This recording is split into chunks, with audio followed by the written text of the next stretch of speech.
जब उसने अपना बेटा खोया। बेटे के मृत शरीर पर एक माँ का विलाप सुनी। देख लो जरा एक बार। अच्छा मैं देख लूंगा मैम। बाप रे बाप, पीठ पे कितना मार रखा है।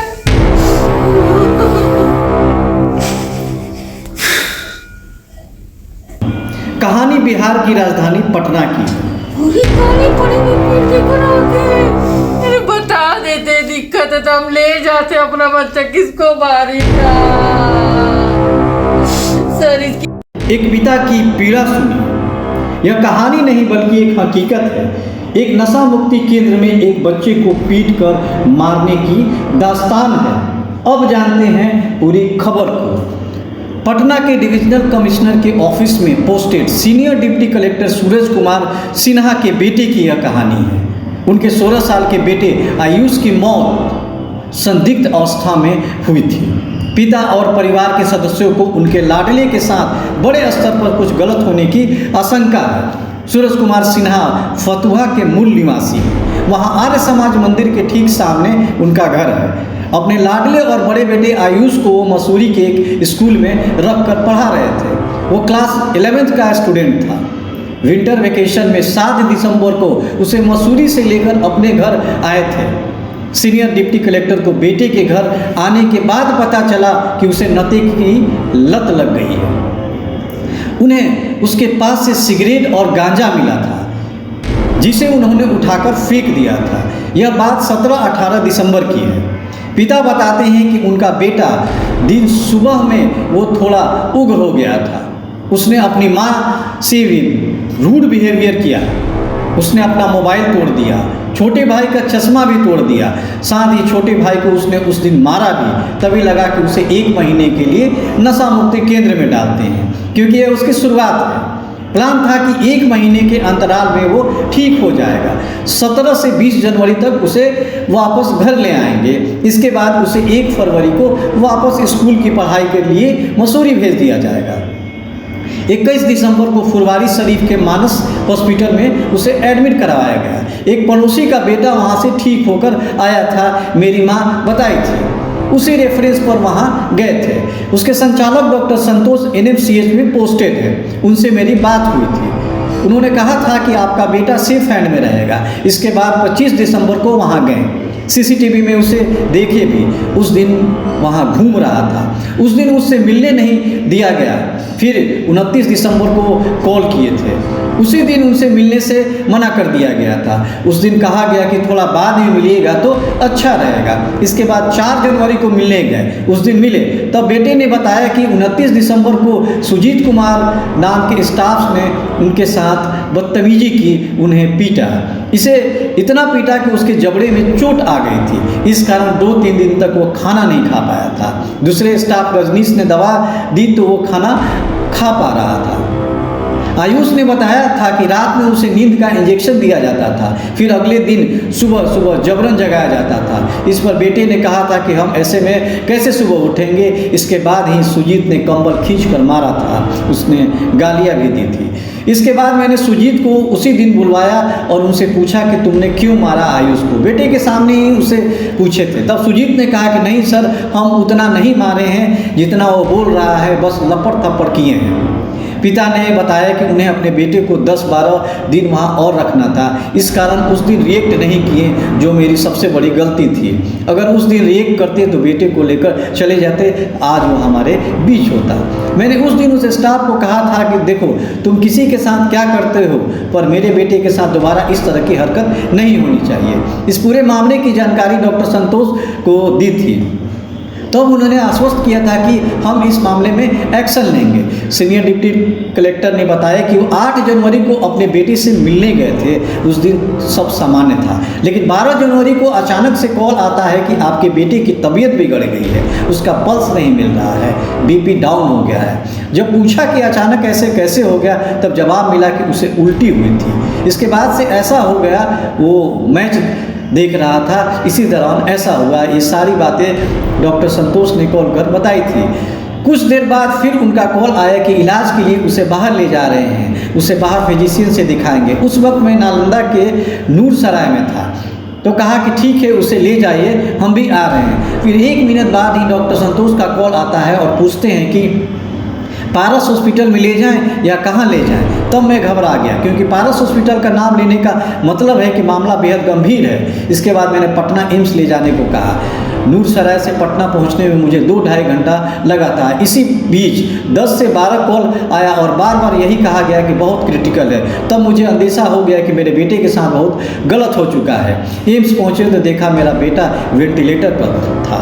सवाल यह है कि अचानक से कोई वेंटिलेटर पर कैसे आ जाएगा जब तक कि इसे कोई लंबी बीमारी नहीं हो। वो पहले से ही बीमार नहीं हो। पिता का दावा है कि उनके बेटे को किसी प्रकार की कोई गंभीर बीमारी नहीं थी। पोस्टमार्टम के लिए ले जाने से पहले हमने देखी कि उसके शरीर पर चोट के कई निशान थे, जैसा कि आपके स्क्रीन पर इस वीडियो में दिखाया जा रहा है। उसके शरीर पर जलने के निशान थे। शरीर के एक हिस्से पर जलने के बाद की चमड़ी उजड़ी हुई थी।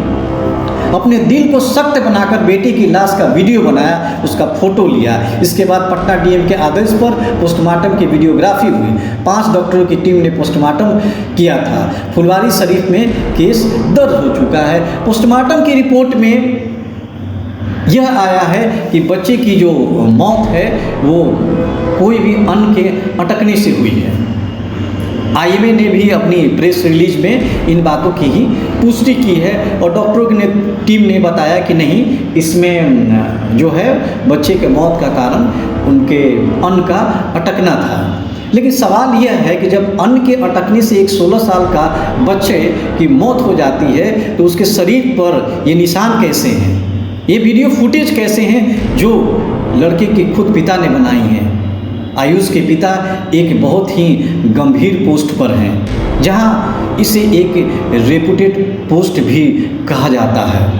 वो एडीएम हैं और ये सोचने वाली बात है कि जब पटना एडीएम के लड़के के साथ ऐसा होगा तो फिर और लोगों के बारे में क्या कहा जा सकता है।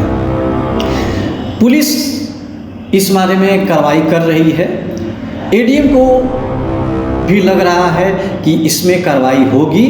एक पिता ने अपने बेटे के बारे में क्या कहा, आइए सुनते हैं उस पिता के दर्द को। नमस्कार, बुलेटिन ऑफ बिहार में आपका स्वागत है।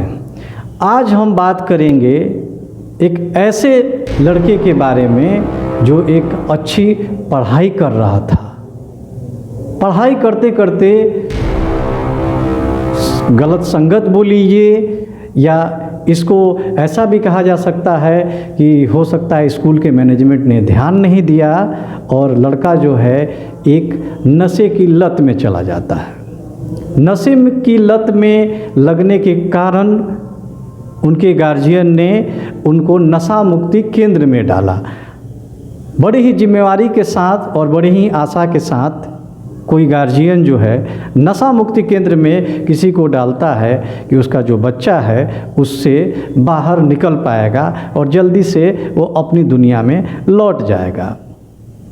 उसी की एक सच्ची कहानी जो कि हमारे खुद बिहार से है, आज हम उसी पर बात करेंगे। हमारे साथ हैं अभी अभी नशा मुक्ति केंद्र के लापरवाही के कारण एक बच्चे की मृत्यु हो जाती है। उन बच्चे का नाम है आयुष। आज हमारे साथ हैं आयुष के पिता श्री सूरज कुमार सिन्हा जी। सूरज कुमार सिन्हा पटना में सीनियर डिप्टी कलेक्टर के पद पर कार्यरत हैं और ये सोचा जा सकता है कि जब एक डिप्टी कलेक्टर के बच्चे के साथ कोई ऐसा कर सकता है तो आम आदमी की हालत समझी जा सकती है। सूरज जी, पहले तो आपका बहुत बहुत स्वागत है हमारे चैनल में। Thank you. सूरज जी, एक बच्चे का दर्द और एक पिता का दर्द दोनों के बारे में कोई कह नहीं सकता है और ऐसे पिता जिन्होंने अपने बच्चे की अर्थी सजाई हो, उनके बारे में हमारे व्यूअर्स और हमारे दर्शक उसकी पीड़ा को समझा भी नहीं जा सकता, समझ भी नहीं सकते हैं। आज उस पीड़ा को हम लोग समझेंगे और सूरज जी से जानना चाहेंगे कि सूरज जी, ऐसा क्या हुआ कि आपने एक डिप्टी कलेक्टर के पद पर होते हुए एक बड़ी जिम्मेदारी का कार्य भी आप कर रहे हैं और एक स्कूल में आप दाखिला कराते हैं और वहाँ दाखिला कराते ही बच्चा जो है नशे की लत में कैसे आ गया? देखिए, बच्चा क्लास 9 तक एयरफोर्स स्कूल में पढ़ाई किया था नई दिल्ली में, सुब्रतो पार्क में। पहले दिल्ली रह रहा था, उसके बाद कोरोना के बाद मेरी मिसेज की सरकारी सेवा में आ जाती हैं बिहार में, तो जाहिर सी बात है बच्चे को भी आना पड़ा। मेरे 2 बच्चे हैं, दोनों आ गए। इसी बीच कुछ नए लोगों के संपर्क में वो आया, बिल्कुल अलग माहौल में आया, और कह सकते हैं कि वहीं पर कहीं पर ऐसी चीज़ें हुई कि नशे की आदत लगी। सिगरेट पीते हुए पकड़ा गया, और भी चीज़ें, गांजा पीते हुए एक बार पकड़ा गया। बहुत सारी चीज़ें हैं जिससे हम लोग परेशान थे ही, जाहिर सी बात है परेशान रहेंगे। लेकिन साथ साथ अच्छा पढ़ाई कर रहा था। ऑफ ऑन एज का जो होता था तो हम लोग नियंत्रण करते थे, प्रयास करते थे कि नियंत्रित रहे, हमारा बच्चा ठीक रहे। 10th अच्छा से किया। ओक ग्रोव स्कूल मसूरी में एडमिशन हुआ 11th में। वहाँ पर कोई स्कोप नहीं था कि कहीं पे जाए, बाहर निकले। अभी विंटर ब्रेक में आया था। विंटर ब्रेक में आने के बाद फिर से उसी माहौल में कुछ चीज़ें हम लोगों ने पकड़ी। तब हमें लगा कि नहीं, फिर से ये उसी ट्रैक पे छुट्टियों में आकर जा रहा है। इस तरीके से फिर से हमने उनको कंट्रोल करने की कोशिश करी, लेकिन नहीं हो पाया।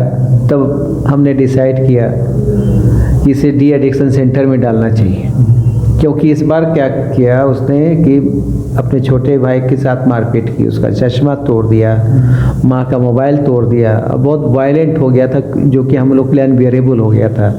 Then we had decided to put him in de addiction centre for at least a month. हमें क्या पता था कि वहाँ से लौट के ही नहीं आएगा। सूरज जी, अमूमन ये देखा जा रहा है कि जब भी किसी को नशे की लत हो जाती है तो हम सोचते हैं कि चलिए किसी एडिक्शन सेंटर में उसे डाल दें, जहाँ बड़े अच्छे से रिकवरी करके वापस भी आ जाते हैं। ये अमूमन देखा भी जाता है कि आ भी जाते हैं कितने लोग, अब भले लत न छूटे वो बात की है, लेकिन सुधार होता है। तो आप तो एक बड़ी ही गंभीर पोस्ट पर भी हैं, एक गंभीर पिता भी रहे हैं। क्या आपने उस एडिक्शन सेंटर के बारे में पहले से जानकारी इकट्ठा नहीं की? देखिए, कुछ तो रेफरेंसेज होते हैं, तभी आप अपने बच्चे का इलाज कहीं भी कराते हैं, चाहे हॉस्पिटल हो या प्राइवेट क्लिनिक हो या इस डी एडिक्शन सेंटर के ही बारे में कहिए। मेरे फतवा में ही, मेरे पड़ोस में ही नेबरहुड का 2 बच्चा था। एक बच्चे के बारे में मुझे पता चला, मेरी माँ ने बताया, आयुष की दादी ने बताया कि वहाँ बच्चा ठीक होकर आ गया है, सूरज वहीं पे तुम डालो, क्योंकि इस बच्चे के लिए बहुत ज़रूरी है। फिर मैंने उस बच्चे को बुलाया जो वहाँ पे गया था, ठीक होकर लौटा था, उसको बुलाया और जाने के बाद वहाँ के स्टाफ से बात किया। फिर डॉक्टर संतोष कुमार जो इसके संचालक हैं, मालिक हैं, उनसे कॉन्फ्रेंस कॉल पे बात करवाया वहाँ के स्टाफ ने। तब जाकर ये पता लगा कि वो डी एडिक्शन सेंटर जो है NMCH के, उसके भी प्रभारी हैं, वो सरकारी डॉक्टर हैं। तो एक ट्रस्ट लेवल जो कहते हैं ना, प्रिलिमिनरी ट्रस्ट लेवल मेरा बना कि मैं सेफ हैंड में डाल रहा हूँ। और उन्होंने भी कहा कि सर आप यहाँ पे लेते आइए और अच्छा रहेगा। संतोष जी, जब आपने अपने बच्चे का एडिक्शन डाला, जान गए आप कि हाँ भाई ये गांजे का सेवन है या कोई भी वस्तु का सेवन कर रहा है जो इसके स्वास्थ्य के लिए ठीक नहीं है, इसके दिमाग के लिए ठीक नहीं है। जब आप एडिक्शन सेंटर में गए वहाँ पर और बच्चा रहने भी लगा, तो आपको कब पता चला कि इसकी तबीयत खराब हो गई है, या जब वो आपसे मिला तो क्या उसकी डेथ हो गई थी? 21 दिसंबर को मैंने डाला था आयुष को वहाँ पर। 25 को गया था मिलने के लिए, 25 दिसंबर को। तो मुझसे मिलने नहीं दिया गया। स्टाफ के मोबाइल से मैंने डॉक्टर साहब से बात करी, मुझे बात कराया गया। डॉक्टर संतोष ने कहा कि आपका बच्चा मल्टीपल सब्सटेंस यूजेज का शिकार है, परंतु उम्र कम है, हम लोग हैंडल कर लेंगे, he will be all right. ठीक है, तो एक होप जगी थी मुझे और वो अच्छा रिस्पॉन्ड कर रहा है, उन्होंने कहा था। लेकिन मुझे मिलने नहीं दिया गया था कि अभी मेरा लाइन ऑफ ट्रीटमेंट है जो ब्रेक हो जाएगा, आप इमोशनल हो जाएंगे, वो भी इमोशनल हो जाएगा, आप नहीं मिलिए। पुनः 28 को फिर 29 को मैंने ट्राई किया, बात की वहाँ पे हॉस्पिटल के स्टाफ से, क्योंकि डॉक्टर साहब फ़ोन जल्दी उठाते नहीं हैं, उनको फ़ोन कीजिएगा तो तुरंत उनका स्टाफ उठाता है। तो मुझे लगा कि इनका स्टाफ चूँकि बाहर रहते हैं हमेशा, तो मानस हॉस्पिटल में ही बात किया जाए। तो वहाँ से कहा गया कि सर अभी नहीं आइए। 4 जनवरी को मैं जाता हूँ, पहली बार आयुष से मिलने के लिए गया 4 जनवरी के बाद, जो कि 14 दिन ऑलमोस्ट हो गए थे। तब आयुष ने बताया कि 29 दिसंबर को एक सुजीत नाम का वहाँ पर स्टाफ है, उसने उसकी पिटाई करी थी। ठीक है, तब पहली बार पता चला कि यहाँ पे डी एडिक्शन के नाम पर पिटाई की जाती है, जो कंप्लाइंस नहीं होता है तो पिटाई से बात की जाती है। उस दिन मुझे पता चला था, और उसी दिन मैंने सुजीत को ही रिप्राइंड किया था कि भाई मेरे बेटे के साथ तुम ऐसा कम से कम नहीं करना। डॉक्टर संतोष के भी नॉलेज में इस बात को मैंने लाई थी। जब आयुष का डेथ हो गया तो उसकी जो डेड बॉडी हुई आपने देखा, क्या डेड बॉडी में पाया आपने? 12 को, फिर 8 को मैं जाता हूँ, थोड़ा सा मैं इसको ये कर दूँ, कंटिन्यू कर दूँ। 8 को भी मैं गया इसलिए कि 4 को गया था, बच्चे की पिटाई का मामला आया था सामने, तो 8 को तुरंत गया। 8 को ठीक था, बिल्कुल ठीक था। उसके बाद 12 तारीख को स्वयं डॉक्टर संतोष का फ़ोन आता है 4 बजे मेरे मोबाइल पे, आपका बेटा वॉमिटिंग किया है, पल्स नहीं मिल रहा है, सारी चीज़ें नहीं मिल रही, आप जल्दी से चले आइए। हम लोग गए एम्स में, उसको एडमिट करवाया गया 6 बजे शाम को। उस दिन 6 बजे शाम को जब एडमिट करवाया गया तो उसको CPR दिया गया था वहाँ पर, और वेंटिलेटर पे रखा गया था। CPR देने का मतलब होता है, हम सभी समझते हैं कि वो जब बिल्कुल मृत प्राय आया होगा, नहीं रहा होगा, तब उसको लाया गया होगा। तो डेथ तो उसी टाइम हो चुकी थी उसकी। ठीक है, एम्स में गया, एम्स में 7:30 तक हम लोग पहुंचते हैं, चूँकि मैं बाहर था, आने में टाइम लगा। 10 बजे के आसपास उसको डेथ डिक्लेयर कर दिया गया था। वहाँ पे हमने देखा, मॉर्चरी में भेजने के पहले मैंने सोचा कि बॉडी को मैं देखूंगा कि चोट के निशान थे, मल्टीपल चोट के निशान थे, बहुत जगह पे थे, इधर थे, बहुत सारी जगह पे थे, नेक पे थे, पैर में थे, कि जो कि बिल्कुल बता रहे थे कि इसके साथ पिटाई हुई है, एक्सेस असॉल्ट हुआ है। ये बारे में क्या आपको डॉक्टर संतोष से बातचीत हुई? तब तक डॉक्टर संतोष वहाँ पर थे। जब पिटाई उटाई का जो मैंने साइन देखा, मैंने फ़ोटो लेना शुरू कर दिया, वीडियो बनाना शुरू कर दिया, वो वहाँ से निकल गए। उसके बाद मेरी कभी उनसे बात नहीं हुई, आज तक मेरी बात नहीं हुई उनसे। सूरज जी, बेटा तो आपका वापस नहीं आ पाएगा, प्रैक्टिकल चीज़ें हैं, बट आप जो भी गुनाहगार हैं उसको सज़ा दिलाने के लिए आप कार्य कर रहे हैं, कितनी सफलता अभी तक मिली है? जी, मैं समझ रहा हूँ, अब मेरा बेटा हम सभी से छिन गया, हमारा प्यारा आयुष। बहुत सारे अरमान थे उसके, बहुत अच्छा गिटारिस्ट था, बास्केटबॉल खेलता था, लंबा चौड़ा था, हमारे खानदान का सबसे सुंदर बालक था। वो हमसे छिन गया, नहीं जाना चाहिए था उसे, इस समय जाने का टाइम नहीं था। और सज़ा उन गुनाहगारों को तो मिलेगी ही, जिन्होंने एडिक्शन के नाम पे मानस हॉस्पिटल का दुकान खोल रखा था, 23 घंटे तक लठैतों के हवाले कर रखा था हॉस्पिटल को, अपने खुद जाते थे 1 घंटे के लिए। वो NMCH जाएंगे कि क्लिनिक चलाएंगे कि मानस हॉस्पिटल जाएंगे, वो ऑलराउंडर थे। हम नहीं समझ पाए कि इतने बड़े ऑलराउंडर हैं। मुझे पहले ही समझ जाना चाहिए था कि डी एडिक्शन के नाम पे ट्रीटमेंट का SOP यही होता है यहाँ पर।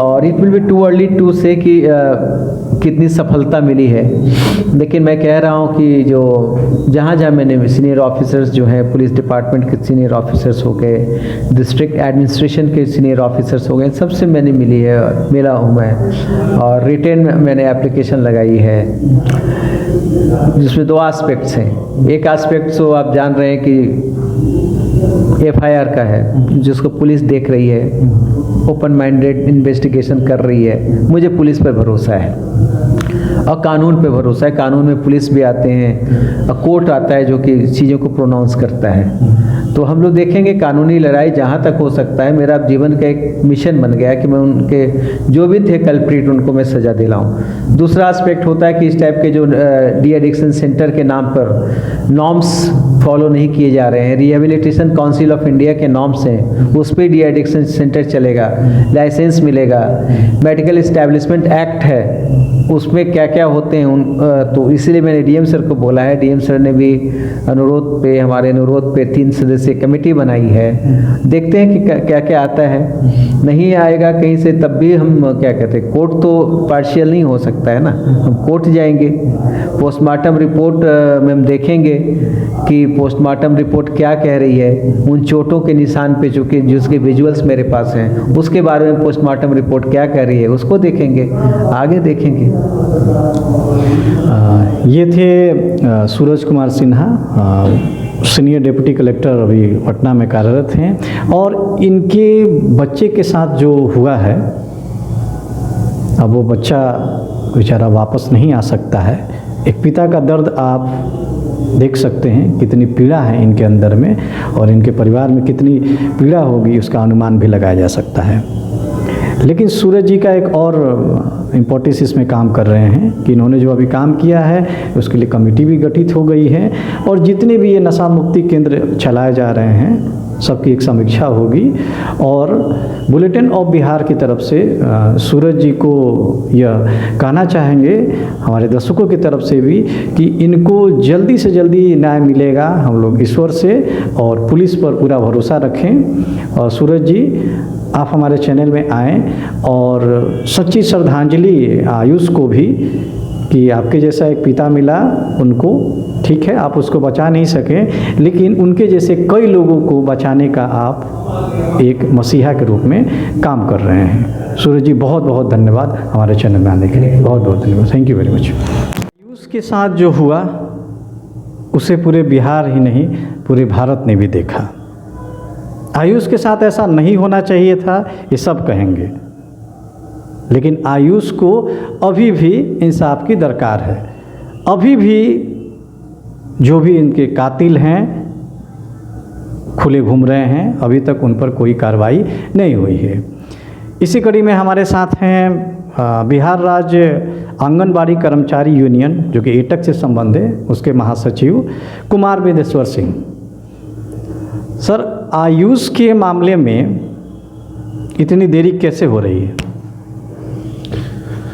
सबसे पहले तो हम यह कहना चाहेंगे कि आयुष जो मात्र 16.5 साल का लड़का था, टॉपर पढ़ने में टॉपर विद्यार्थी था, देश का जो सबसे टॉपर विद्यालय है रेलवे का मसूरी में, वहाँ अभी इंट्रेंस पास करके एडमिशन लिया था और बाहर में कहीं से भी उसको कुछ नशा का लत लग गया।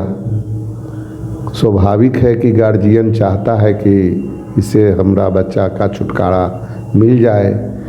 फुलवाड़ी शरीफ में मानस क्लिनिक के जो डॉक्टर हैं, डॉक्टर संतोष कुमार, उनसे उनकी बातचीत हुई।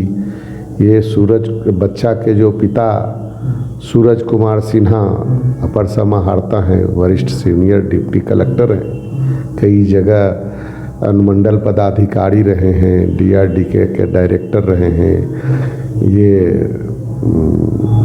मंत्री के भी पीए रहे हैं, तो ओएसडी रहे हैं। और स्वाभाविक है कि उन्होंने चाहा कि छूट जाए। अभी 2 महीना के छुट्टी पर आया था, लेकिन वहाँ जहाँ भर्ती इन्होंने करा दिया, ये तो मौत के मुंह में डाल दिए। ये विश्वास में फंस गए और हम लोग तो दूर दूर तक ऐसा मैंने नहीं सोचते थे, ऐसा पता लगाते पहले कैसा जगह है, क्या है, नहीं है। भर्ती कराने के बाद लड़का ने इन्फॉर्मेशन किया कि पापा जी ले चलिए, हमको यहाँ मारता पीटता है। और जो बच्चा को एक उंगली नहीं छुआ और उसको लात घूंसे से, लाठी डंडा से, रड से पिटाई हो, समझिए उसका क्या होगा। और उसके बाद जो प्रकरण चला, इसमें यह कहा जा सकता है कि यह अति अमानवीय और हृदय विदारक ये घटना है और इसकी निंदा क्या किया जाए। ये तो डॉक्टर नहीं, वो एक हत्यारा ही ऐसा काम कर सकता है, एक जल्लाद ऐसा काम कर सकता है। उनको धरती पर तो डॉक्टर को दूजा भगवान कहा जा सकता है। अब सोच लीजिए कि कोई माता पिता बाल बच्चा को सुधारने के लिए देता है और वहाँ से उसको मौत मिलती है। वो भगवान के नाम पर जल्लाद नहीं तो और क्या कहा जाएगा। मौत तो जल्लाद देता है, मौत तो हत्यारा करता है, यही तो परिभाषा है। और इस तरह से जो है घटना किया गया, इसलिए और अब यहाँ पर एक और भी बड़ा प्रश्न है। ठीक आपने कहा कि ये एक बड़े पदाधिकारी रहते हुए भी जब इनके बच्चा के साथ ऐसी घटना घटी है और अभी तक कार्रवाई नहीं हुई, बल्कि अभी तक भारी वही हत्यारा ही भारी पड़ते जा रहा है। वो एडवांस से जान रहा है कि हाँ क्या है ये कि होने वाला है, तो बड़ा गर्व से कह रहा था। जब मौत पर उसको जरा सा भी पश्चाताप नहीं है, अफसोस नहीं है। वो कह रहा था कि देख लीजिएगा, आ जाएगा पोस्टमार्टम रिपोर्ट। यानी उनको इस बात का भरोसा था कि हम डॉक्टर हैं और हमारे जो डॉक्टर सिपा सलाह रहे हैं, हम जैसे चाहेंगे वैसे उंगली पर नचा करके पोस्टमार्टम रिपोर्ट ले आवेंगे। और उसमें उन्होंने काफ़ी हद तक कामयाब हुए। पर सोच लीजिए ना कि रिपोर्ट किसी को पता नहीं, अभी पुलिसों को नहीं मिला है, किसी को नहीं मिला है, वो एडवांस से चल रहे हैं, उनको कैसे पता हो गया। OPC करा लिए, वो इंडियन मेडिकल एसोसिएशन का प्रेस कॉन्फ्रेंस हो रहा है। जिसके बेटा की हत्या हुई है उसको पता नहीं है, परिवार को पता नहीं है, उनको पहले ही रिपोर्ट मिल जाता है और वो कहते हैं कि अनाज फंस जाने से। अरे 16 साल के लड़का के अनाज फंसता है या फंसेगा तब मौत हो जाएगा हैं। तो वो पेपर में बयान देते हैं और वैसा बयान छापने वाले, हम तो मीडिया से भी अनुरोध करते हैं, ये सबका बाल बच्चा है। हत्यारा के साथ दीजिए तो यहाँ से हुआ तक कोई दुनिया में नहीं माफ़ करेगा, आपको बता देते हैं। इसलिए इंसानियत के जीत हर हालत में होता है, हम लोग छोड़ने वाले नहीं हैं। हम लोग तो फतवा में तुरंत नेक्स्ट डे कैंडल मार्च किया था, उसके नेक्स्ट डे पटना में डाक बंगला से लेकर करके यहाँ इनकम टैक्स गोलंबर से शुरू हुआ था, डाक बंगला होते जेपी गोलंबर तक भारी कैंडल मार्च हुआ है। और 21 तारीख को गर्दनी बाग में राज्य सरकार के सामने हम लोग धरना प्रदर्शन करने जा रहे हैं और न्याय की गुहार लगाएंगे। और हम यह कहना चाहते हैं कि आयुष का खून बाएं नहीं जाएगा, उसका जो बलिदान हुआ है वो जरूर जो है उन न्याय में बदलेगा और ये हत्यारे को फांसी होगी। हम सरकार से मांग करते हैं कि इसकी उच्च स्तरीय न्यायिक जांच कराई जाए और गलत ढंग से जो पोस्टमार्टम हुआ है उसको फिर से रिवीजन करा करके फॉरेंसिक जांच किया जाए और जल्द से जल्द दोषी को ऊपर 302 का, ये पुलिस भी थोड़ा थाना वाला, हम तो ऊपर वाले से भरोसा कर रहे हैं। DM साहब से मिले हम लोग IG साहब से मिले, अभी मानवाधिकार आयोग के चेयरमैन से मिलकर करके आ रहे हैं, अभी फुलवाड़ी के जो DSP हैं ASP हैं मनीष बाबू, उनसे मिल करके आ रहे हैं। दरोगा तो पता नहीं चलता है कि क्या है, तो हम लोग तो मिलने भी नहीं जा रहे हैं। तो ये बड़े अधिकारी लोगों से भी हम लोग यह अपेक्षा रख रहे हैं। सब जगह जहाँ जहाँ मिलने गए हैं सब लोगों ने इंसाफ का आश्वासन दिया है कि जरूर कार्रवाई होगी, दोषी बख्शे नहीं जाएंगे। तो हम इसी के साथ, चूँकि यह बच्चा, हम तो यूनियन एक अलग प्लेटफार्म है, ये घरेलू रिश्ता है। आयुष हमारा पोता था, ये इनके दादा ही हमारे मित्र थे, बद्री बाबू, वो भी टीचर थे, इनकी दादी टीचर, बाप अपर समाहर्ता, माँ प्रोफेसर, लेक्चरर, मैंने सब लोग एजुकेटेड फैमिली हैं और सरकार के अंग हैं। ये सरकार के अंग हैं, ये प्रशासन है खुद। तो निश्चित तौर पर अगर इतने ओहदा पर रहते हुए भी अगर हत्यारा रसूख रखता है अपने को, तो फिर तो विचार करना पड़ेगा इस देश के कानून व्यवस्था को, समाज को, कि आखिर आयुष को न्याय कैसे न मिले। इसलिए हम मांग करते हैं माननीय मुख्यमंत्री जी से कि इसकी तुरंत न्यायिक जांच कड़ा करके दोषी को फांसी पर लटकाया जाए। कुमार बिंदेश्वर सिंह। मैं 5 मिनट के लिए रिक्वेस्ट कीजिए, 5 से 7 मिनट उनको भी और ये उनका भाई है। सभी लोग फतवा के बुजुर्ग गार्जियन यहाँ पर उपस्थित हैं। इनकी पीड़ा है वक्ता के रूप में समाज में जीवन की सबसे अहम जरूरत क्या होती है। जिंदगी की सबसे बड़ी जरूरत होती है पानी, हवा, अस्पताल, education, water, environment, health and education. ये तो साइड हुई। वाटर भी मेरा दुनिया का सबसे ज्यादा प्रदूषित है, वर्ल्ड का पटना बिहार। इन्वायरमेंट भी वर्ल्ड का सबसे ज्यादा प्रदूषण यदि कहीं है तो पटना और बिहार के 9 स्टेट जिला है।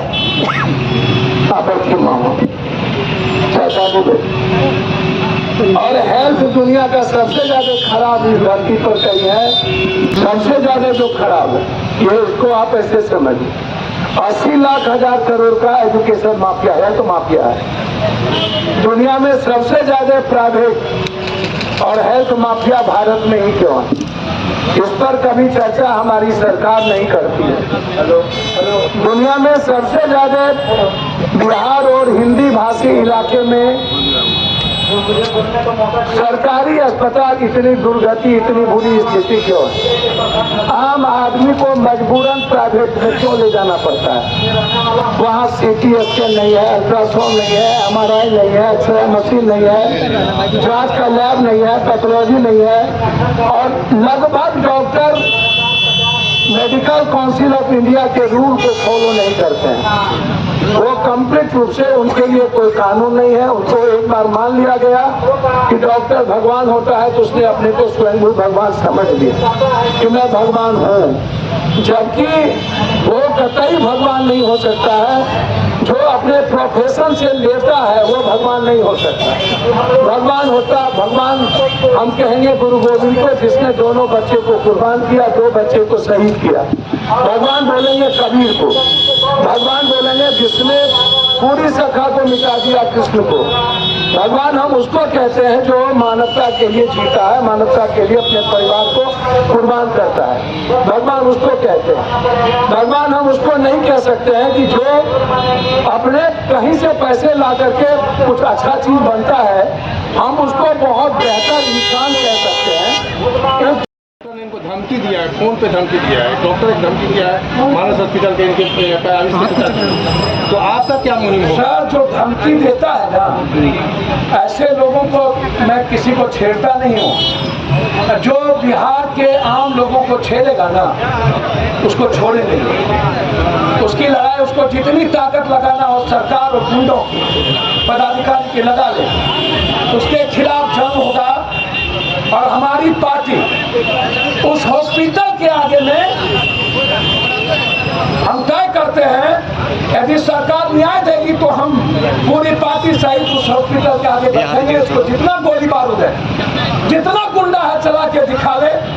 हम गोली खाने वाले में से हैं, हम डरने वालों में से नहीं। आयुष को जस्टिस मिलेगा तब? सर, मैं जहाँ पढ़ता हूँ जस्टिस को हो के रहेगा। आप कब तक खड़े रहेंगे सर? सर, जब तक, आज तक तो जब जो न्याय नहीं मिला तब तक खड़े रहे। आप लोग की तरह है नहीं कि हम आज जिसमें विपक्ष मिला गए और जिसमें विपक्ष नहीं मिला नहीं गए। आप लोग की तरह हम नहीं है और लाठी लेके हम नहीं चलते। हम कंप्लीट चेंज करने वाले लोगों में से हैं।